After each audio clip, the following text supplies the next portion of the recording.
teman-teman, pernah nggak sih kalian kepikiran bahwa setiap orang itu bisa mengenyam pendidikan yang sama? Pendidikan inklusif adalah suatu sistem pendidikan yang memberikan kesempatan untuk setiap individu tanpa membedakan satu sama lain, seperti teman kita salah satu disabilitas yang kita wawancarai dalam video tersebut. Bukan hanya soal belajar bersama, tapi juga tentang saling menghargai, menerima perbedaan, dan juga saling mendukung. Sebagai salah satu kampus yang dikenal sebagai kampus peduli inklusif, Universitas Negeri Surabaya menghadirkan fasilitas, layanan, dan juga suasana belajar yang ramah bagi semua mahasiswa. Tapi sebenarnya apakah pengalaman mereka sudah sesuai dengan kampus yang katanya inklusif? Dan apakah lingkungan sudah sesuai juga? Yuk kita dengarkan pengalaman mereka. Halo teman-teman semuanya, pada kesempatan kali ini saya bersama narasumber terhebat kita, yakni Renata Muhammad yang merupakan mahasiswa dari Pendidikan Luar Biasa Universitas Negeri Surabaya. Langsung saja kita bertanya-tanya ke Renata nih, kita lebih santai saja ngobrolnya ya Renata. Mungkin yang pertama kali aku ingin tanyakan, bisa cerita santai, gimana sih cerita Renata waktu pertama kali Renata masuk ke kampus yang katanya kampus peduli inklusif?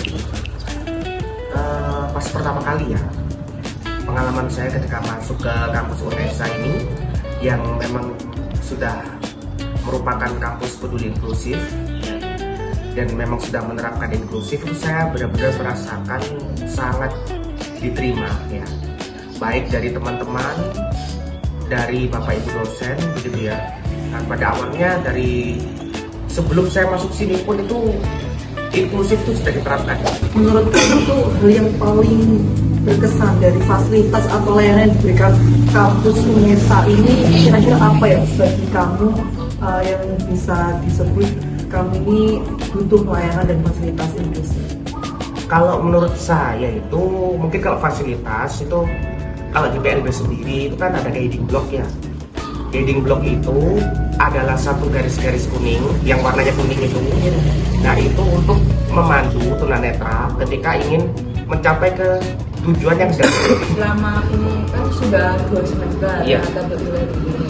Menurut Renata sendiri, pengalaman yang paling berkesan dari awal masuk sampai semester 2 ini apa aja yang terkesan lah untuk Renata ingat gitu? Mulai dari dosen atau teman-temannya atau lingkungannya. Kalau dari lingkungan guru ya, lingkungan guru itu yang paling berkesan ketika PKKMB kemarin. Itu suasana PKKMB itu baru pertama kali saya rasakan dan saya bener merasa ibaratnya itu dirangkul ya. Itu baru PKKMB kemarin. Gimana itu teman-teman pada baik semua. Ketika saya dikasih kesempatan untuk menampilkan inaugurasi pada waktu itu. Nah, terus juga ketika saya menampilkan inaugurasi berupa menyanyi waktu itu, respon teman-teman ternyata alhamdulillah malah baik gitu kan. Itu saya merasakan benar-benar kayak dihargai gitu ya. Kalau menurut Renata sendiri, metode belajar apa yang Renata itu paling suka gitu? Ya, kalau saya itu ya jujur ya, karena kita ini tunanetra ya, saya itu pakai metode belajar sendiri. Gini, jadi kalau tunanetra ini yang pertama saya jelaskan dulu, kan visualnya sudah tidak akan terpakai karena tidak bisa melihat. Jadi harus benar memanfaatkan verbal atau pendengarannya. Nah, biasanya kalau saya itu ketika pengerjaan tugas atau apa, atau ketika di perkuliahan lah, di perkuliahan itu ketika presentasi biasanya ya, teman-teman kan share screen, saya kan mendengarkan seperti apa yang saya jelaskan tadi ya. Nah, kalau ketika itu saya nanti belum paham, biasanya kalau metode yang saya buat supaya saya juga tetap bisa mengikuti materi, itu biasanya saya tuh ngomong ke salah satu teman yang mungkin presentasi tadi, tolong kirimkan berupa screenshot poin-poin penting yang tadinya kamu bacakan ketika presentasi. Ya. Menurut kamu, apa sih kampus inklusif yang kamu rasakan? Indonesia kan terkenal dengan kampus inklusif. Nah, itu menurut kamu itu cuma slogan atau udah sangat terterapkan? Ya, kalau menurut saya pribadi itu sudah diterapkan ya, jadi tidak hanya slogan aja ya. Karena itu sudah saya buktikan ketika kemarin seperti yang dijelaskan di pertanyaan sebelumnya. Itu kan saya kan sempat ada kendala ketika mendaftar perkuliahan ini ya. Nah, di tengah kesulitan saya itu saya tidak sendirian. Saya dibantu oleh relawan disabilitas. Nah, UNESA juga menyediakan relawan disabilitas untuk membantu kesulitan disabilitas di dalam bidang apapun, entah itu di dalam kayak akademik ketika kemarin mendaftar itu, dan ketika kalau ada acara itu yang mendampingi juga ada relawan disabilitas juga. Nah, jadi kalau menurut saya inklusif di UNESA itu tidak hanya sekedar formalitas saja, tapi bukti nyatanya ada. Terus kita kan sebagai mahasiswa kan pasti mengalami kesulitan kan? Iya. Ya, namanya mahasiswa pasti mengalami kesulitan. Nah, kamu pribadi cara menangani kesulitanmu itu bagaimana?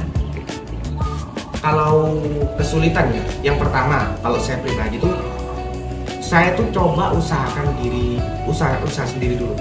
Saya lihat dulu ini kesulitannya di mana. Kalau semisal kesulitan saya itu di dalam pengerjaan tugas, misalkan ada kan webnya UNESA itu kan nggak semua akses ya. Di SSO sendiri itu aja kalau saya bilang itu ramah disabilitasnya itu kalau pakai laptop. Nah kalau pakai HP itu tidak ramah. Sedangkan kalau saya pribadi itu belum punya laptop untuk saat ini. Jadi mau nggak mau HP saya itu satu-satunya alat untuk bisa membantu saya. Kalau boleh kasih masukan ke kampus nih, hal yang masih harus ditingkatkan supaya makin ramah untuk semua mahasiswa. Kalau menurut saya itu pertama insya Allah sudah ramah disabilitasnya kalau menurut saya ya. Jadi kalau menurut saya sudah baik itu, hanya saja mungkin yang ingin mungkin kasih masukan ya terkait mungkin SMBP. SMBP itu kan ya itu kan jalurnya itu kan pasti dari sekolah ya, tanpa tes ya biasanya rata-rata ya bisa masuk.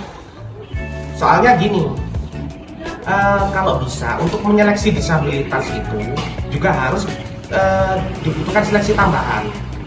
Misalkan nih, kalau saya SMBP itu kalau bisa harus dikasih tes untuk validasi. Misalkan sertifikat SMBP itu menunjukkan dia itu berprestasi gini. Nah, kalau bisa itu ditambahkan tes.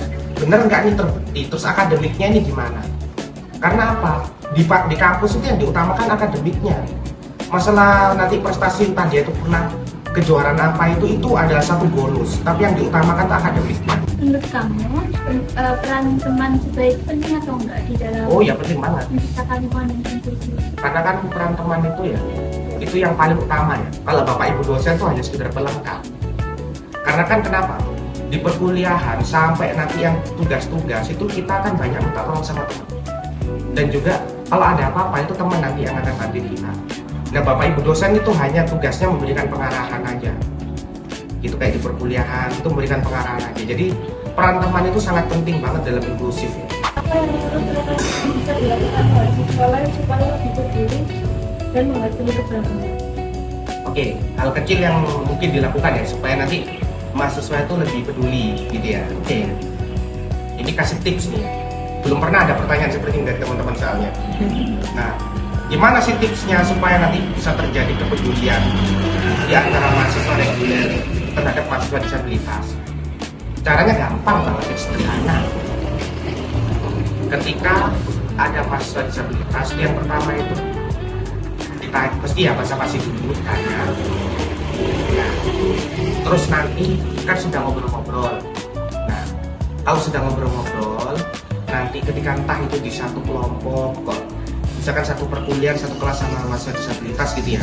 Nah, kok ternyata mahasiswa disabilitas ini dia itu entah dia itu malas atau apa, namanya kepribadian tapi nggak bisa disamaratakan ya. Itu nanti ditegur aja, nggak apa-apa teman. Kedepannya untuk kampus ini sebagai kampus peduli inklusif itu seperti apa? Ya kalau harapan saya semoga UNESA ini menjadi kampus yang lebih inklusif. Kalau menurut saya tuh untuk saat ini tuh UNESA sudah bagus untuk mengupayakan inklusif itu dengan memberikan pendidikan inklusif di setiap mata kuliah, di setiap prodi. Itu tidak lepas dari pendidikan inklusif. Itu sudah sangat bagus. Tinggal nanti UNESA tinggal meningkatkan lagi aja gitu. Perbanyaklah menerima mahasiswa disabilitas yang berprestasi. Itu tadi dengan catatan yang saya jelaskan tadi gitu. Yang terbukti, benar-benar terbukti, jangan hanya dari sertifikat. Karena sertifikat itu bisa diedit, bisa dipalsukan gitu. setelah kita mendengarkan cerita dan pengalaman dari Mas Renata, kita bisa menyimpulkan bahwa pendidikan inklusif bukan hanya sekedar konsep, melainkan suatu sistem untuk meningkatkan lingkungan yang setara dan adil bagi sesama manusia. Dari sini kita belajar bahwa inklusif bukan hanya tanggung jawab institusi, tetapi juga tanggung jawab kita sebagai mahasiswa, bagaimana kita bisa menghargai, menghormati, dan mendukung satu sama lain. Kampus inklusif bukan hanya sekedar fasilitas, tetapi juga rasa diterima, dihargai, dan diberi kesempatan untuk sama-sama berkembang. Harapannya semoga semangat inklusivitas selalu berkembang, bukan hanya di lingkungan kampus tapi juga di kehidupan sehari-hari.